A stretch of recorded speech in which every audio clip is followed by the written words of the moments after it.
അപ്പോൾ അടുത്ത് പോയപ്പോഴാണ് അറിഞ്ഞത് നീരേറ്റ് വറുത്ത് വള്ളങ്ങൾ നടക്കുന്നുണ്ടെന്ന്. ശരി എന്നാൽ ഒന്ന് പോയി കണ്ടേക്കാമെന്ന് വിചാരിച്ച്. അപ്പോൾ ഇവിടെ കുറേ മറ്റേ പിയും അതൊക്കെ ഇരിപ്പുണ്ടായിരുന്നു, വാങ്ങണമെന്ന് വിചാരിച്ചു. അപ്പോഴത്തേക്കും ഈ ചേച്ചിയും കുഞ്ഞൊക്കെ നമ്മുടെ വീഡിയോ ഒക്കെ കാണും കേട്ടോ. അവനെന്നെ കണ്ടുണ്ടെങ്കിൽ ഭയങ്കര സന്തോഷമായി അവനൊക്കെ കണ്ടപ്പോൾ. വാവ് ഒരു ഇത് വാങ്ങിയപ്പോൾ ഞാനിത് പറഞ്ഞാൽ വാങ്ങി. ഇത് കുഞ്ഞിലോട്ടുള്ള ആഗ്രഹമായിരുന്നു, ഇത് പറഞ്ഞാൽ എനിക്ക് വാങ്ങണം എന്നുള്ളത്.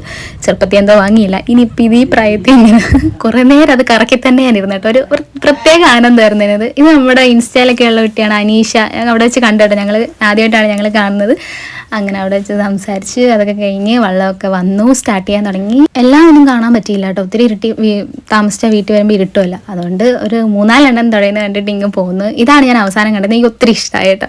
അപ്പോൾ ഇതൊക്കെ കണ്ട്, പക്ഷെ ഇതൊരു വള്ളംകളി എന്ന് പറഞ്ഞ ഒരു വൈബാണ്. അത് വന്നവരും കണ്ടവർക്കൊക്കെ അല്ലേ അത് മനസ്സിലാവുള്ളൂ. അപ്പം ഇനി 5 ദിവസം കഴിഞ്ഞ് നമ്മുടെ നെഹ്റു ട്രോഫി ഉണ്ട് 28-ാം തീയതി. പിന്നെ പമ്പരം കറക്കിയൊക്കെ ഇന്ന് അടുത്തുള്ളിലേക്ക് പോകുന്നു.